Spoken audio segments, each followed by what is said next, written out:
عليها افتراء عليه سيجزيهم بما كانوا يفترون.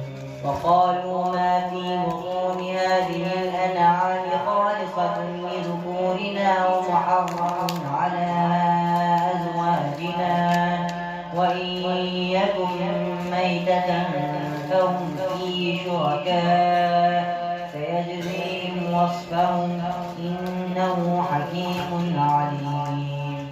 قد خسر الذين قتلوا أولادهم سفها بغير علم وحرموا ما رزقهم الله افتراء على الله قد ضلوا وما كانوا مهتدين. وهو الذي أنشأ جنات معروشات وغير معروشات والنخل والزرع مختلفا أكله والزيتون والرمان متشابها وغير متشابه كلوا من ثمره إذا أثمر وآتوا حقه يوم حصاده ولا تسرفوا إنه لا يحب المسرفين.